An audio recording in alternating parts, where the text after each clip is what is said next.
You sure this? I don't think so. We'll receive bill.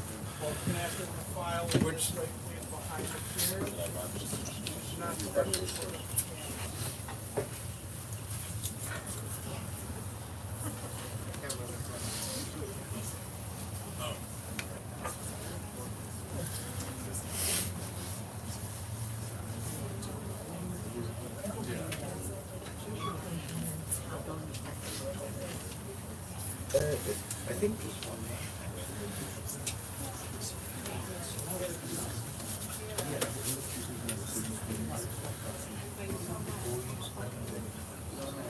folks, we're going to need everyone to file in from that way behind the chairs, please.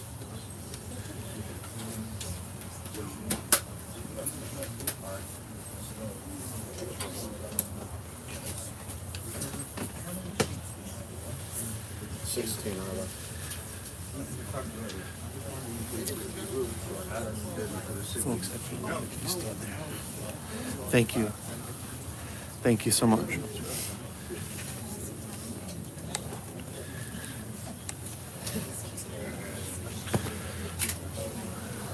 Folks, we need everyone to file over a little bit so that everyone can get under the tent, please.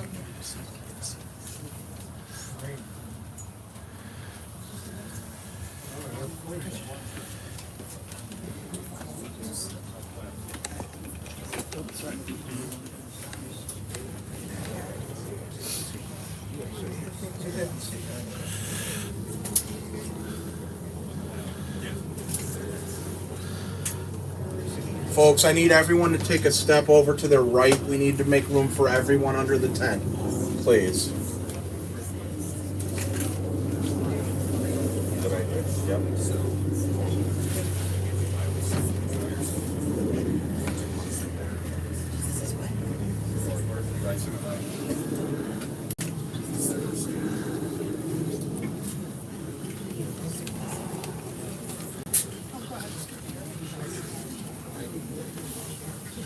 Yeah, absolutely.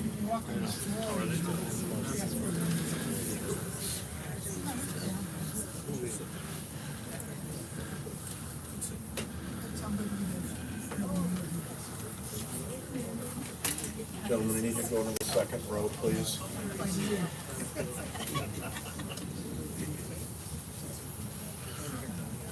In just a moment, they are going to be raising that wall of the tent so everyone will be able to gather in closely.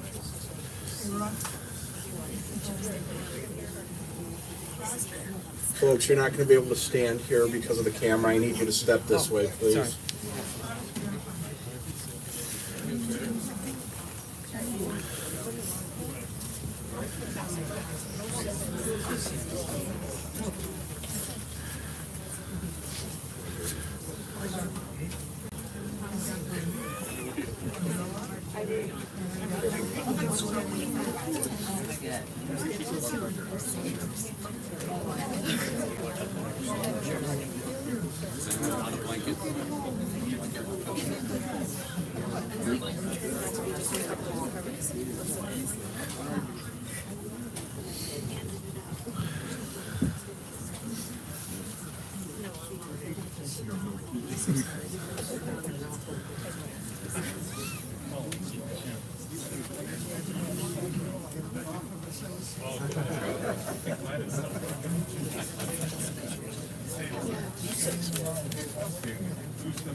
No, that's okay.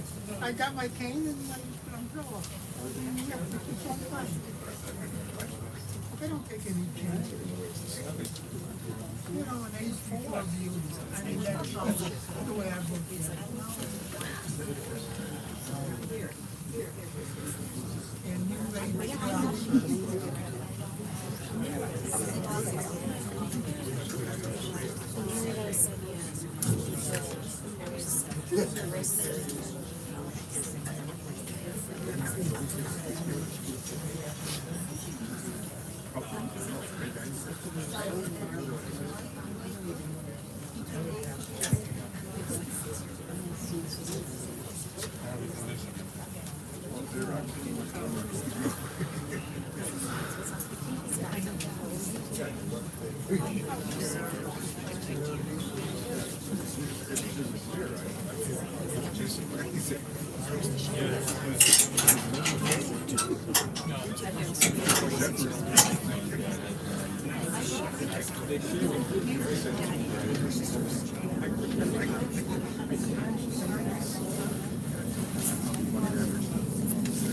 If I may have your attention, please, we're about to begin our service.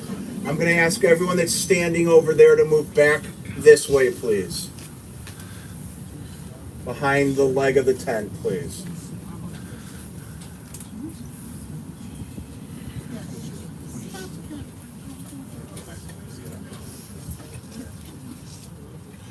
We are about to begin our service. I'll ask that everyone please take a moment to turn your cell phones to their silent mode before we begin. Conducting our service today is Rabbi Barry Schechter.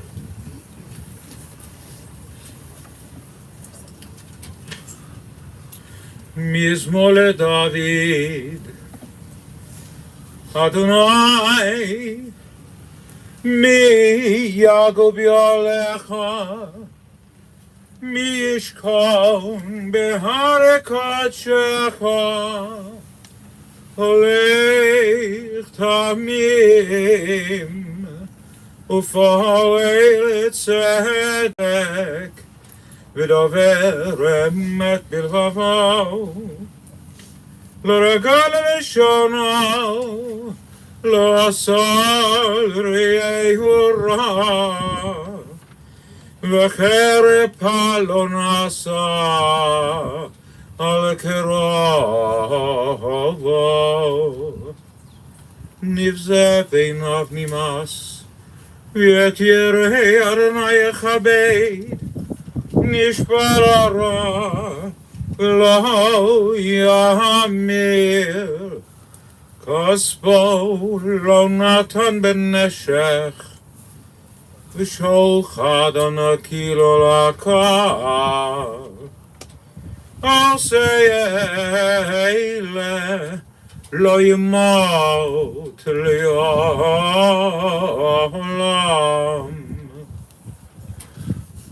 God, who may abide in your house, who may dwell in your holy mountain, those who are upright, who do justly, who speak the truth within their hearts, who do not slander others or wrong them or bring shame upon them, who give their word and come what may, do not retract, who do not exploit others, those who live in this way shall never be shaken. Dear friends, we're here for a sad and very difficult occasion, to say goodbye much too early. but also to pay tribute and to honor the memory, and even if possible to celebrate the life of Trudye Fischoff, the daughter of Ben and Molly, Taiba Sarah, but Baruch Yitzchak Isaac and Malka Rachel, who's gone to eternal rest, and leaves behind a family and many, many friends. I'm looking at the number of people who come here today on this wet, cold day to honor her and to support the family. Those who are most affected, of course, her husband, her life's partner, Roger, her children, her sons, Craig, Dr. Craig and his Marla, Ross and his Lauren, Andy and his Roseanne, and grandchildren Levi, Bennett, Evan, Naomi, Harrison, and Braden. And of course his brother and sister, Alan and his Holly and Debbie, and I have to mention, of course, her late sister, Barbara, and her late husband, Mark, and their nephews and nieces and cousins and friends.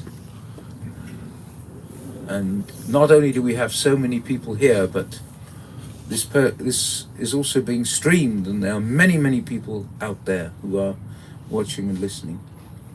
And we're going to begin by hearing from her children, her sons, Craig and Ross and Andy, who will come up now and speak to us about Trudye, about their mother.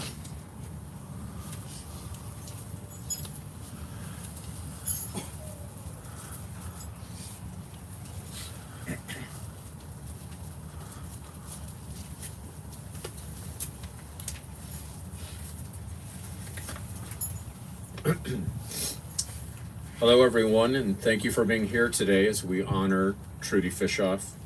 While we are sad to say goodbye, we also want to celebrate her wonderful life and the impact she made. We will start with a brief summary of her meaningful life and what she meant to us. Trudye was born on Tuesday, February 15th, 1944, the first child of Molly and Ben Friend. Her sister Barbara, who unfortunately preceded her in death, was their second child, born a couple years later. Alan, their third child, was born in 1949, followed by their fourth child, Debbie, in 1957. My mom and her siblings would often play together when they were young. They enjoyed trips to the museums, celebrating the holidays, and putting on impromptu performances for our Grandma Molly and Grandpa Ben.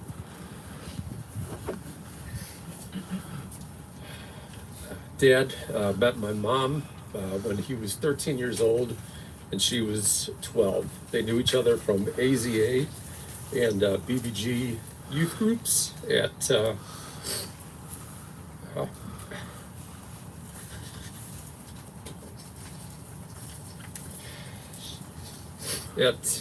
thank you, at Congregation Shar Tzedek in the Humboldt Park neighborhood of Chicago, where my mom lived most of her childhood.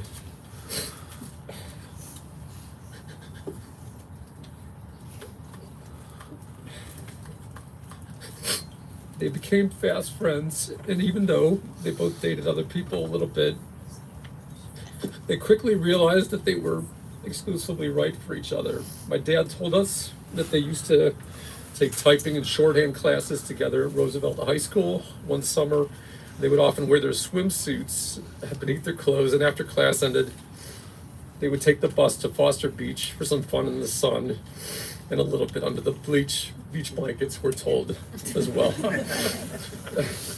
Dad moved away to West Rogers Park early in high school before Mather opened, and rather than go to another local high school, he opted to take 3 buses back to Humboldt Park to attend Thule High School with my mom.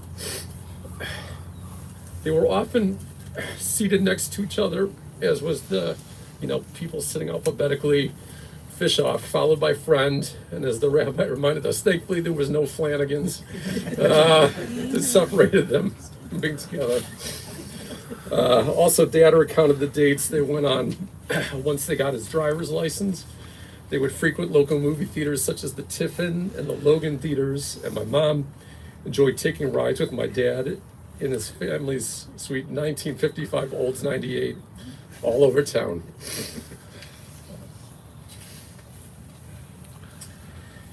They continued dating throughout high school and college.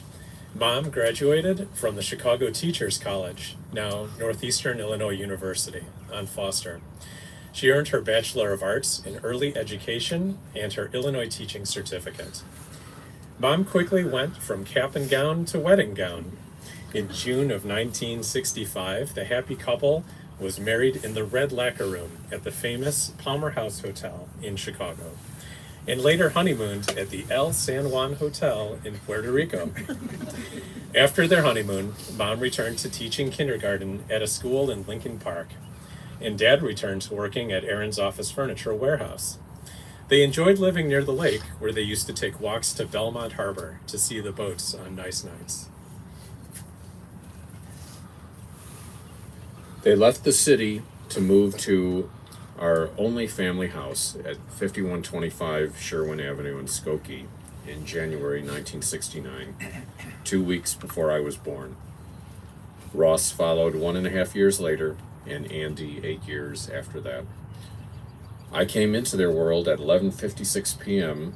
on January 31st, almost in February. As a young child, I definitely recall being a mama's boy. I used to love her so much, and I would tell her that if any bad guys came to kidnap her and take her away from me, I would beat them up and save her. I'm sure she appreciated such valiant promises. I became a little bit more rambunctious as I aged a bit, but still a good kid. Nonetheless, I'm sure I put her through the ringer a bit, whether I was testing out various four-letter words at the dinner table, complete with her dragging me gently down the hall and hovering a bar of Irish Spring soap inches from my mouth, threatening to wash it out. Or when I gave her tsuris by once pushing Ross into the bathtub and giving him a mild head injury, cracking the bathroom tiles, and sending him to the emergency room. Or later on roughhousing with little Andy and accidentally breaking his wrist. She was probably relieved when I grew up and left the house.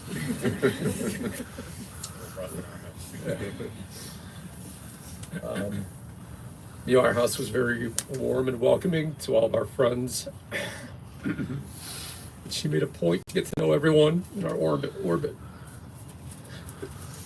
Mom was the kindest, most empathetic person I've ever known. I recall coming home from school one day, grade school, and trying to tell her a joke I heard on the playground, which unfortunately poked fun of someone from an Eastern European country, and which I won't go into, but she was amazing. She didn't laugh and she didn't scold me, but she simply shook her head and looked at me and said, "Those poor people." And it was a pretty simple response, but it taught us empathy and the need to put myself in their shoes.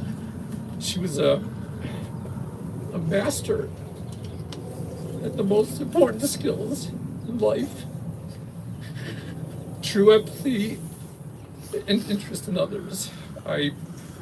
I also remember later on introducing Lauren as my fiance to the extended family, and they quickly pointed out to her, "You're getting the nicest mother-in-law of all." I guess that we were just chopped liver, right? But, anyway. But they were right. Mom welcomed everyone with open arms. And when she became a bubby, she loved endlessly all 6 of her grandchildren. But, after raising 3 sons, I'm told with good account that I think she especially relished the opportunity to put Naomi's hair in a ponytail. So, yeah.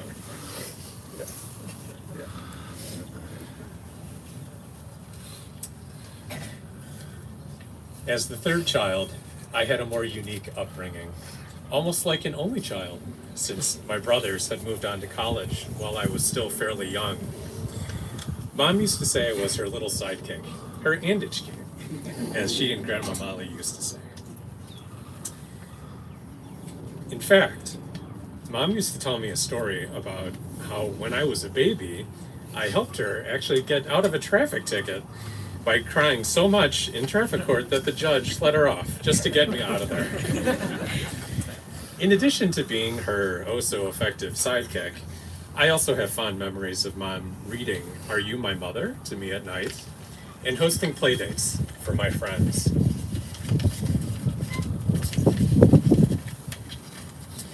Mom would make the best grilled cheese in town for us. Her secret was using challah bread, of course.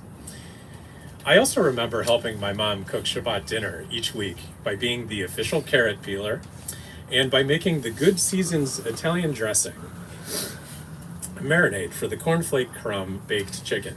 That and a side of kasha with bow tie noodles would be our standard Shabbat dinner. I also loved our adventures together. There was nothing more exciting to me than riding the L with my mom and Grandma Molly downtown to Water Tower Place.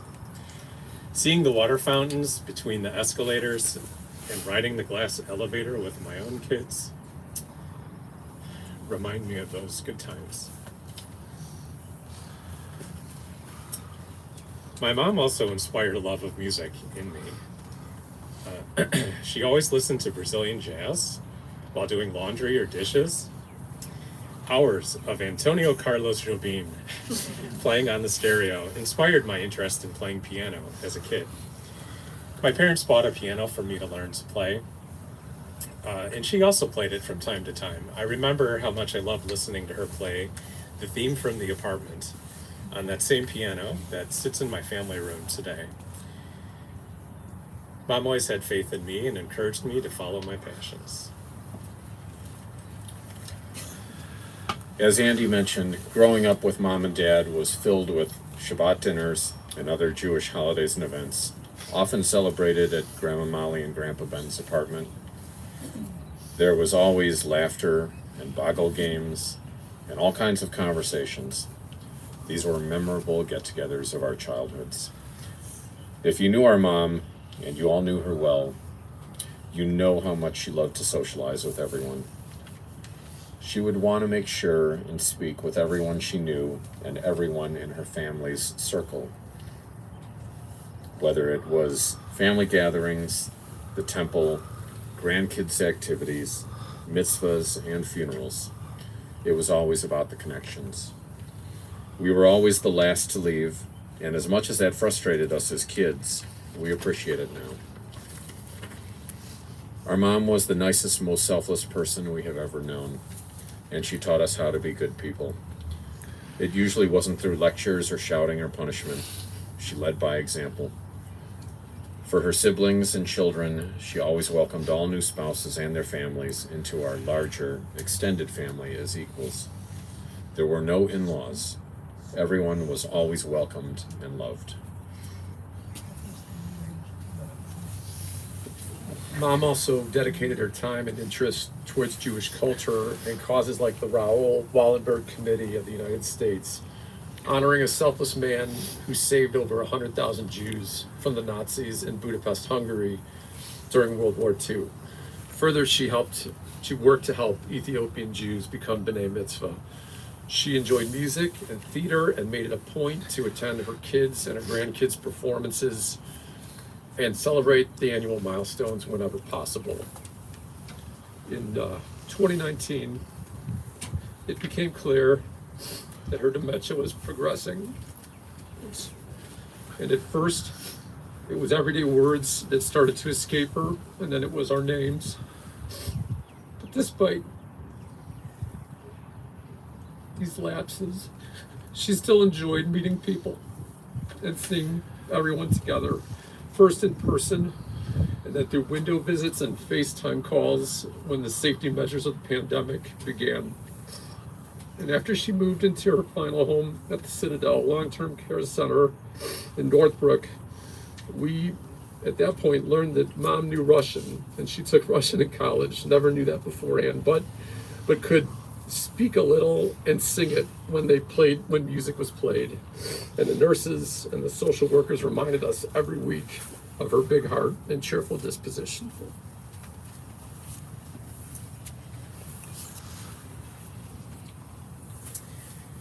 Last September, we were able to come together for the belated celebration of my son Harrison's bar mitzvah.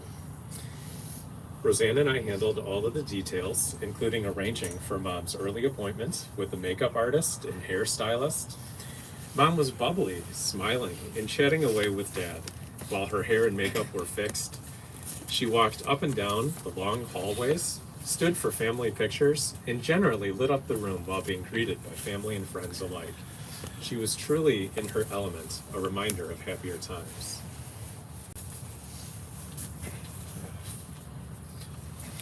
So in addition to thanking all of you here for supporting us today and beyond and sharing the happier times of my mom, we'd also like to take a moment to thank the staff at the Citadel, specifically the social worker Chrissy and Monica for her care.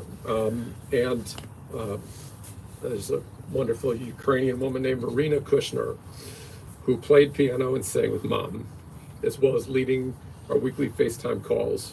We truly believe that the singing and the music were the highlight of Mom's week. Dementia is a cruel disease, but it could not take our mom's personality, nor her love for others. And that memory of our mom will always be the blessing she gave us all.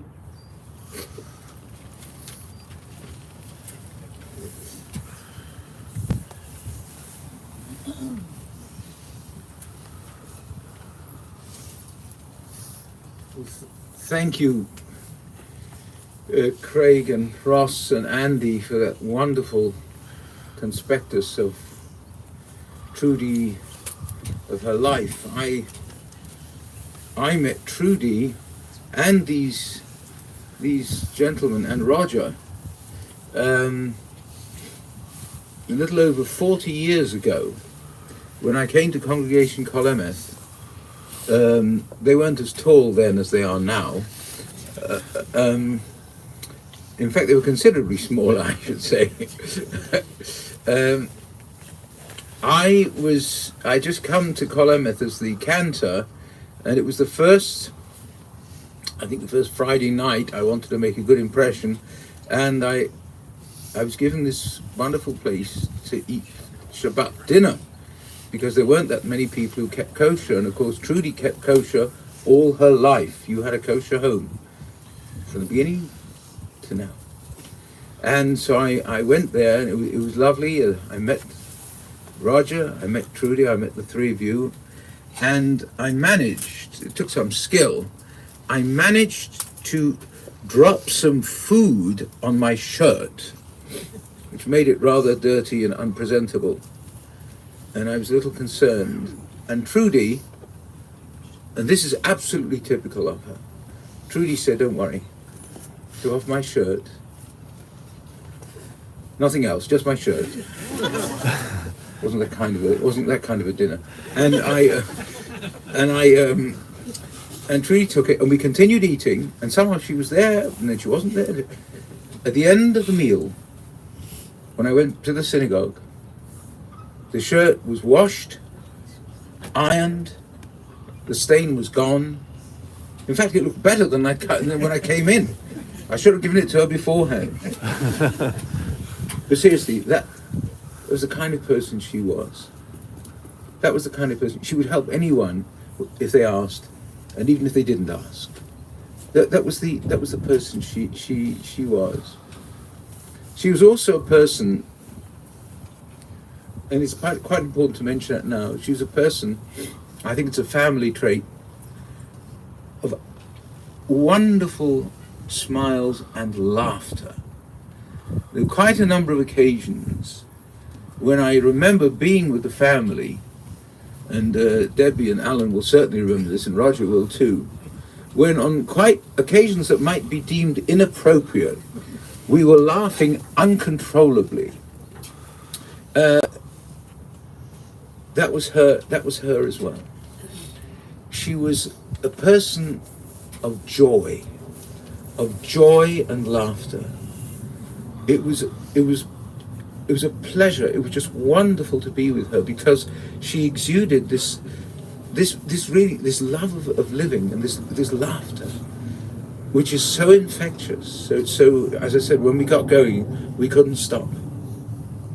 But she was also, as you've mentioned, the three of you mentioned in that lovely talk that you gave, she was a person who was a good person. And when I say good, I don't only mean in the way I've talked about, in kindness. She was someone who cared. Not just to talk, but to do. She really cared. You know that Israel has taken in many of the Jews of Ethiopia. You may not know that initially, when the subject first came up, Israel was actually reluctant to take them. And the Jewish establishment here, echoing Israel's view, would try and shush people if they raised the subject. And Trudye told me, because Trudye was very concerned about this, as she was concerned about injustice anywhere, but especially injustice the Jewish people had to suffer. And she told me that she had been raising the subject, and she was very upset and very hurt and angry because someone in the establishment had tried to shush her and dismiss her concerns. And I remember that vividly. I remember vividly that how she spoke to me about it and how she felt about this. You talked about, Ross, you talked about her empathy and how if you made a mistake, which we do, which children do, and we pick up a joke or something at someone's expense which has an element of cruelty in it that we don't understand as children, and with a simple, just a remark or even a look or a gesture, she can correct that. And how that remains with you, as it has, for the rest of your life, and how you can communicate this to others, to your own children, because there was a passion about her that was just lovely. And you talked about the Wallenberg, Raoul Wallenberg, how concerned she was about this man who saved hundreds of thousands of Jews, and then we didn't know his fate. It turned out that the Russians had taken him away and that he had died. But she was so concerned about this, and this was not a synthetic concern. This wasn't something made up. You know, we have people in public positions who tell us how much they care, how they feel our pain. This wasn't like that at all. This was the genuine articles. This was the real thing. She also had a wonderful artistic talent. She really was an artist.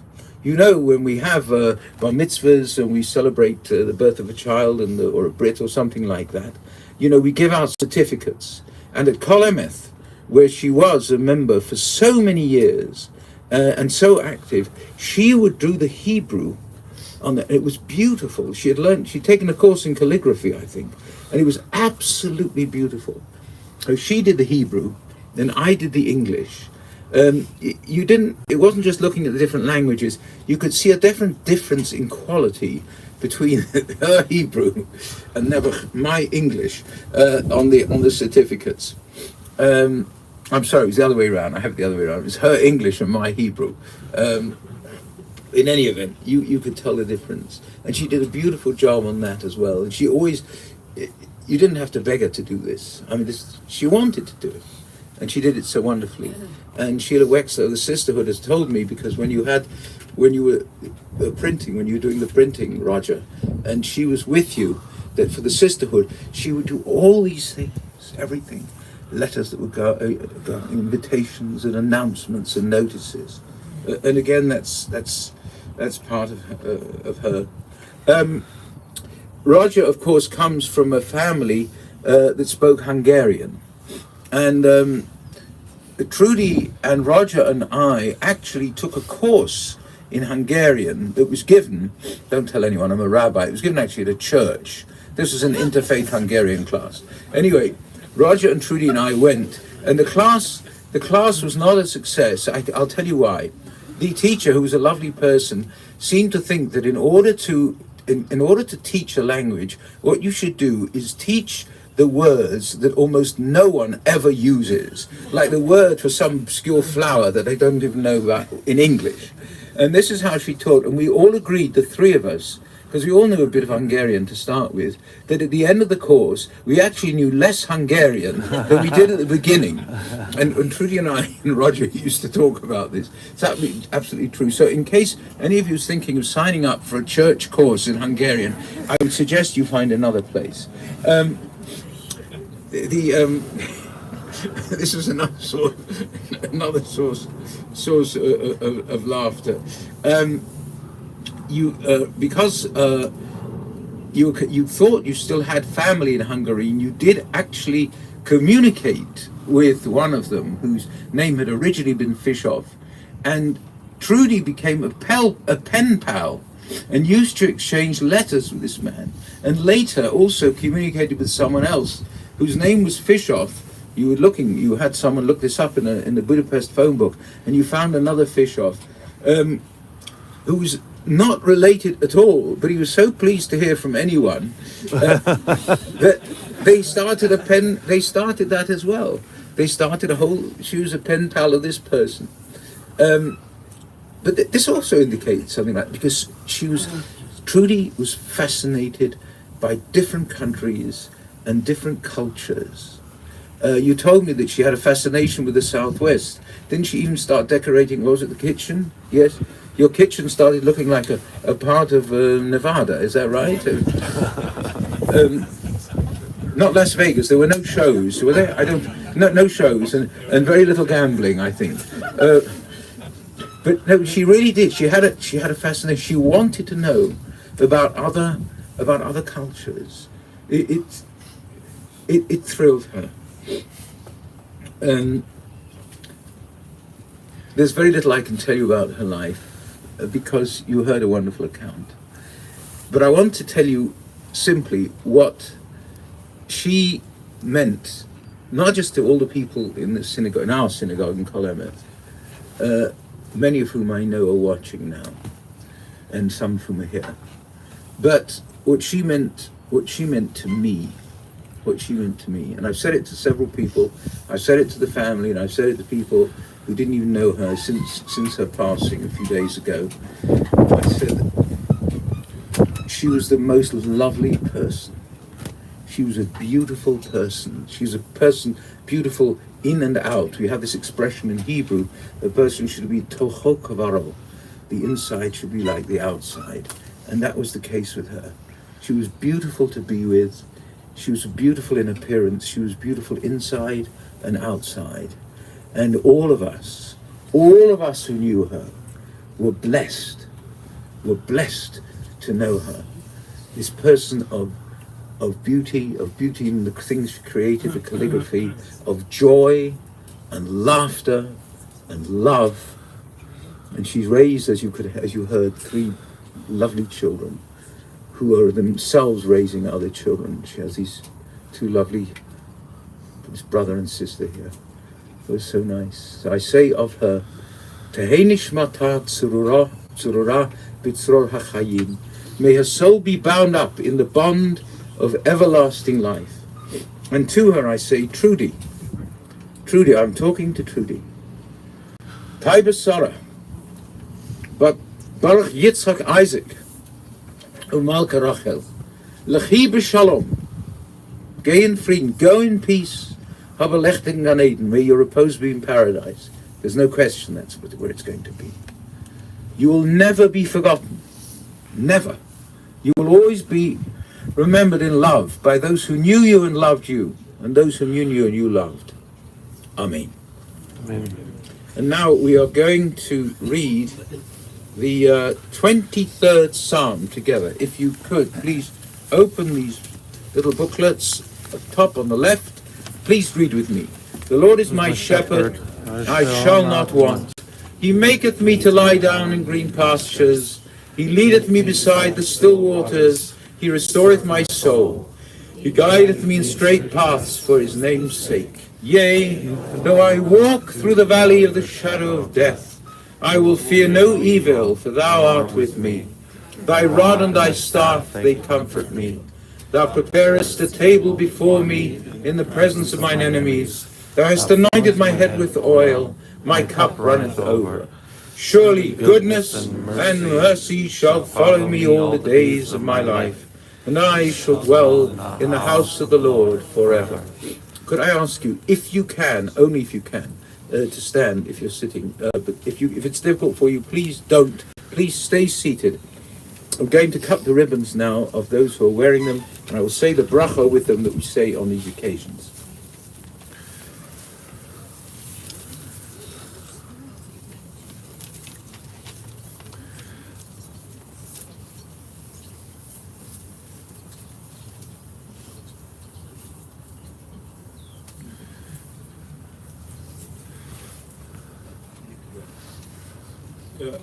So this bracha, oh sorry, I should have this.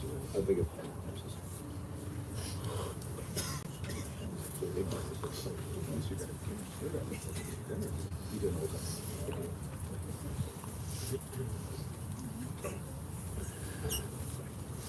So the bracha begins as every other one does, and I will tell you the last two words are different. It's not in there.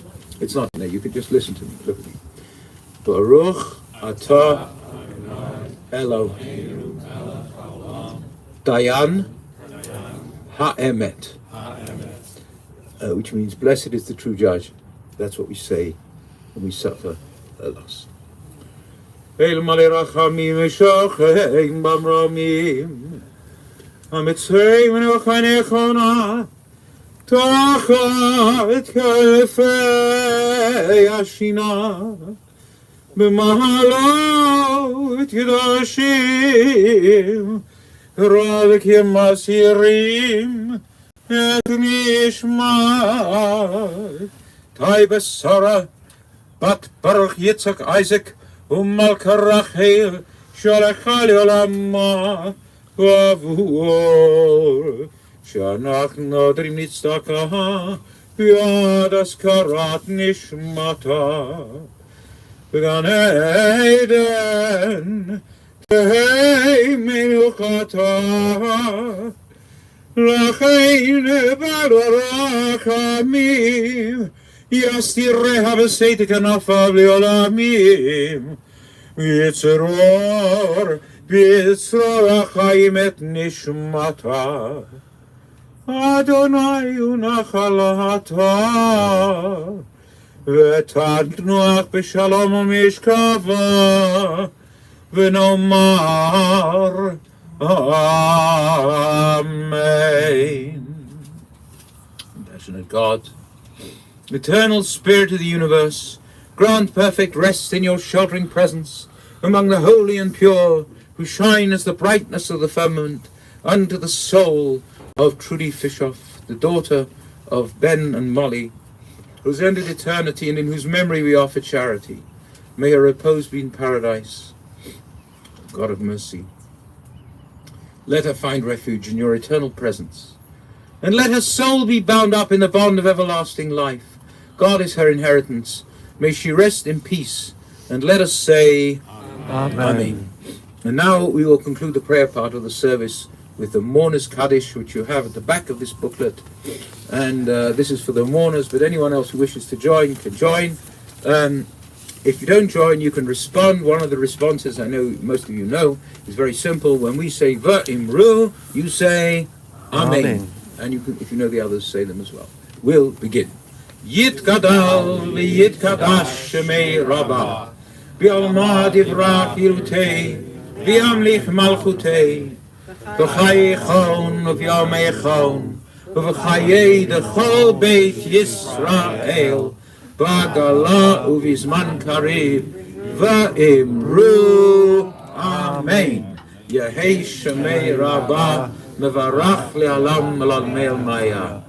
Yitbarach v'yishtabach v'yitpa'ar v'yitromam v'yitnasei v'yithadar v'yitaleh v'yitalal shemei dekudsha richu le'ela min kal birchata v'shirata tushbechata v'nechemata damiran bi'alma v'imru Amen.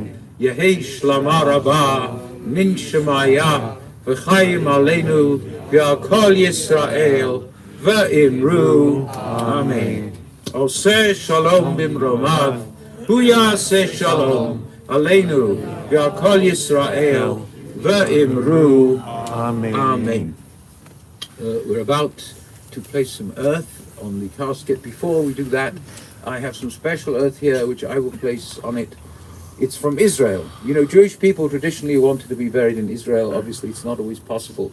So we have earth here from Israel, from the Har HaZeitim, the Mount of Olives. In Jerusalem, there's an ancient sacred cemetery there. This earth comes from there, so in a sense, she will be buried in Israeli earth. I'm just going to do that now.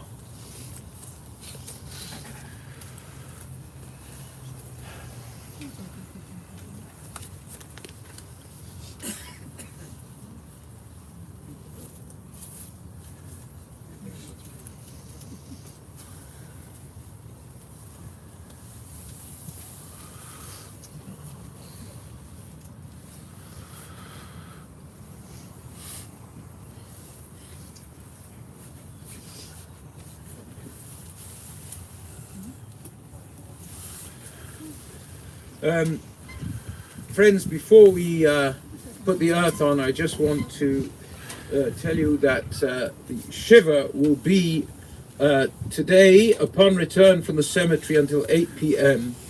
at the home of Ross and Lauren, which is 25 Taylor Court, Deerfield. That is today. Tomorrow, it will be at the home of Andy and Roseanne Fischoff, and that's in Vernon Hills at 1702 Pebble Beach Way in Vernon Hills. And that is tomorrow, Wednesday, from 4 p.m. to 8 p.m. And now I'm going to invite first the family, the closest family, if they want to, if they are able to come up and place some earth on the casket. Can I, please, when you go up, it's a little muddy, the ground is uneven, please be very careful, don't go too close.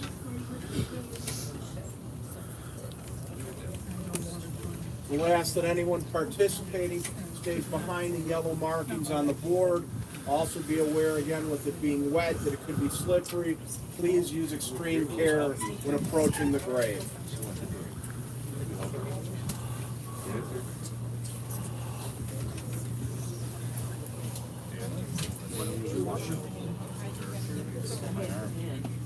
My arm.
On your shoulder.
Yeah, you want me to cut it?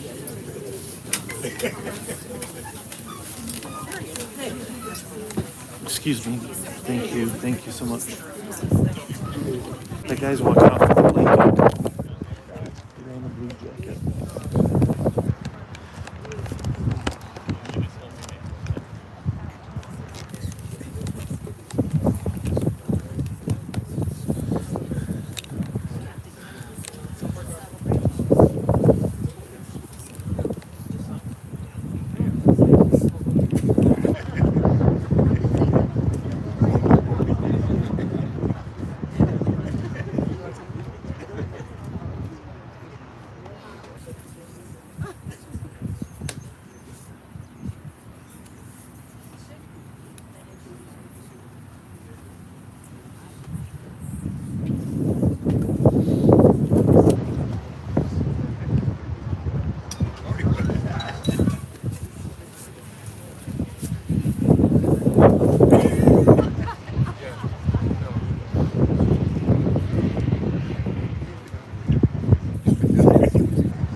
10 years of married,